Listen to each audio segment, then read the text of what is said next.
Hi guys, welcome back. If you've seen part one,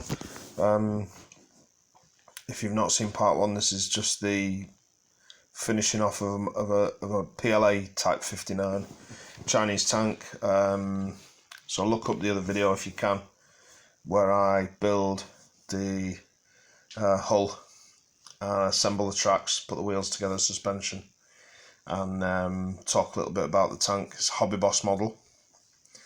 And yeah, it's a strange one for me because I usually brush paint everything, but I've used the very dark green as a kind of primer.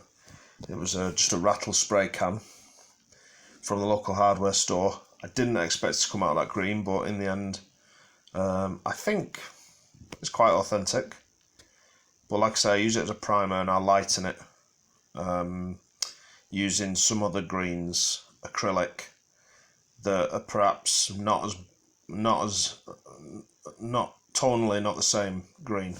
They're not as blue as this green, but I think the sun has like a yellowing effect on paintwork anyway.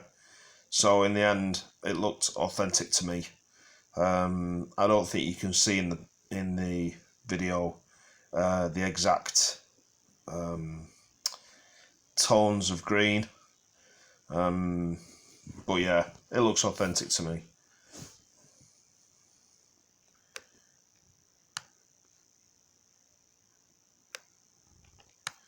My video recording software moves at a slower speed than the microphone on my phone, and you have to keep an eye on the timing, else they get completely out of sync. I think there's a little bit of a lag on the software on my computer. I don't know why it happens, but yeah, I use refractive green, Vallejo, reactive green, which is like a German dark green, to kind of touch up some highlights over the primer. Now, obviously, I sprayed it a couple of times, let it dry in between, so the primer had good coverage, and I connected the fenders to the body as well, to the hull. Because it was paint to paint surface, I've used super glue, but I made sure I painted all the tracks first because I didn't want to be making it fiddly for myself. Once I've highlighted the green body and it's all assembled, I went back and finished the turret. So there's loads of parts left on the sprues. I'd not looked at the last page of the instructions, and when it came to the assembling the turret, it was actually a really quick job.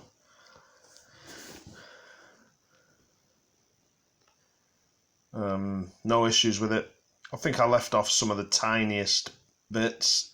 I knew I was rattle can spraying, so I left off a couple of small pieces of clear plastic, which represented light fittings or screens, and I went straight to using the artist oil paints to put some variation in the surface of the tank, using ochre and yellow and a lighter green, like a leaf green, and just dry brushing it into the surface. These tanks served with the Chinese army for 40 years, so I'm not really basing it on a specific vehicle or a specific photograph, but I'm trying to age the surface a little bit, trying to give it some variation and weather it a little bit. Because I brush paint, usually I don't go in for any pre-shading techniques. You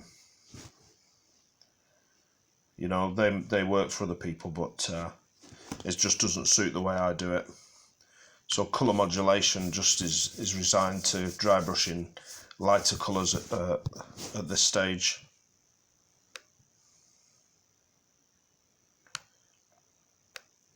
Yeah, I really enjoyed this.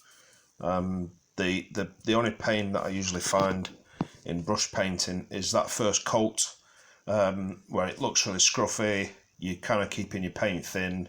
It doesn't adhere very well at first, and using the rattle can as like a primer, it kind of skipped all that out, and I just jumped straight to the weathering and effects and lightening and colour modulation stuff. You can see better there where I'm doing the turret that I'm just dabbing it on and then dry brushing it into the surface. You kind of blend the wet oil paints into the original surface colour, and the more you work it with the dry brush, the more it blends in.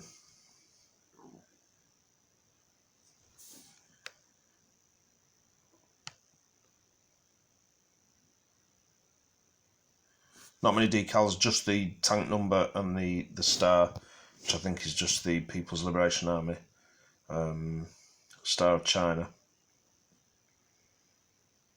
You can see there's not much detail on the top of the tank, and the majority of the work for this tank was the suspension, the wheels and the tracks.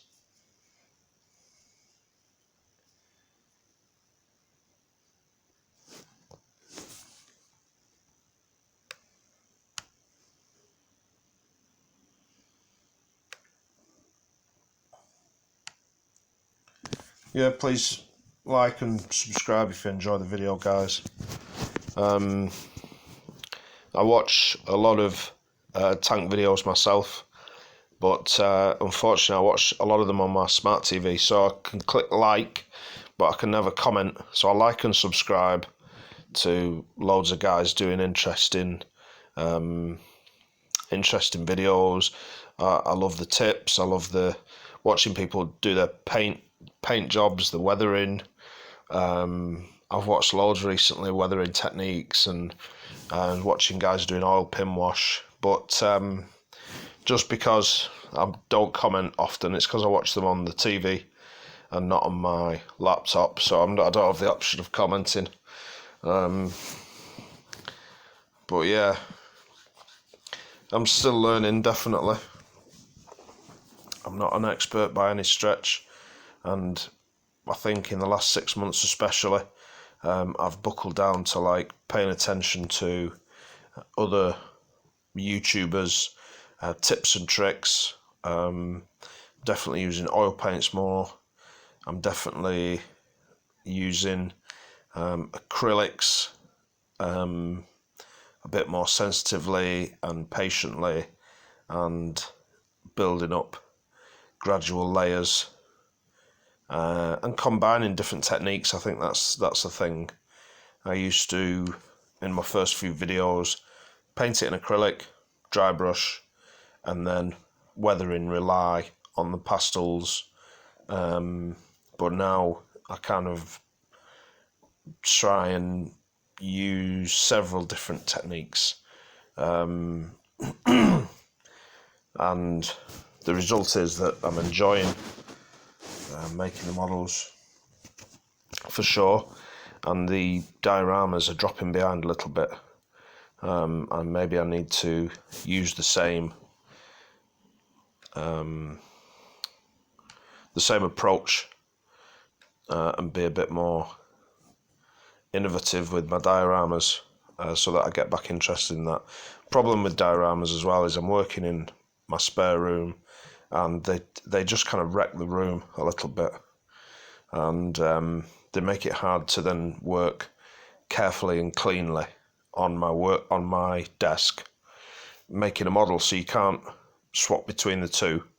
You kind of commit. You've got to commit fully to doing dioramas for a few days, and it's getting plaster dust and stuff like that everywhere.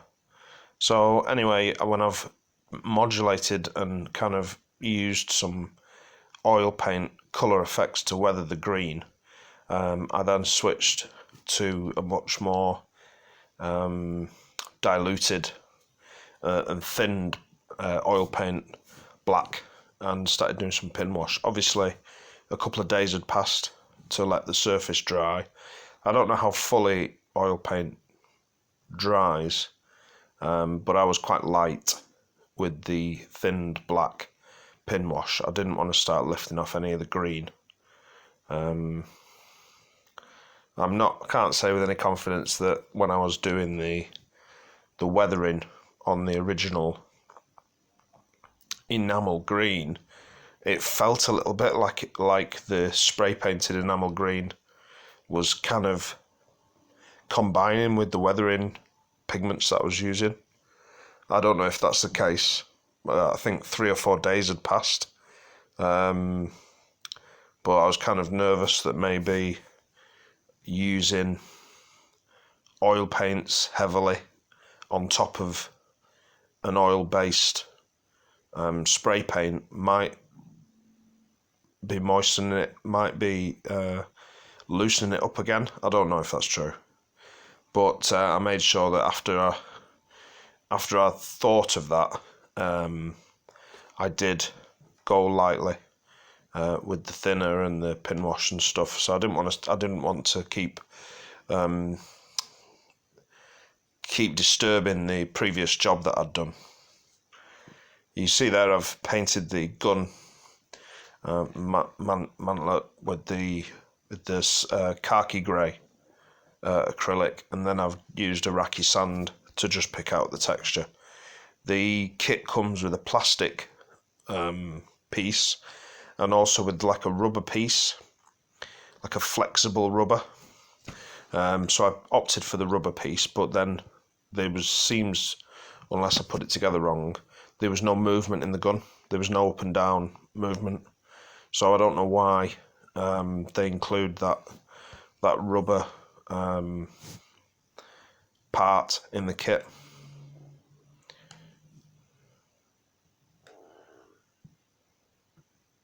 So then I've got the Vallejo pigments, the weathering pigments, Mud and Dirt Effects I think it's called, and one of them is light slate grey, and it's like a dust, it's like a masonry dust effect, which I really liked using. This is the first time I've ever used it, so I might be a bit heavy-handed with it here, you might think, but yeah, definitely gave masonry dust effect. I didn't put it on with any thinner or water. I just put it on dry, and then I used the umber and sienna diluted on the wheels and on the underside of the tank as like a mud effect. Unfortunately, I think my battery went while I was doing that.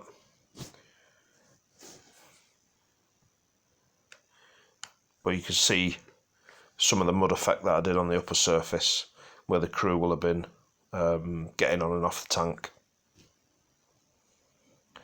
So really it was an experiment in using a rattle can. It was an experiment in piece by piece tracks, which anybody who follows my videos knows I've had troubles with in the past.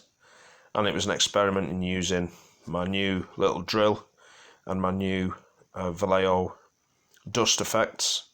And overall, you know, I'm pleased with what came out of it. These are all skills I can improve in the future on future models, and let me know what you think, guys.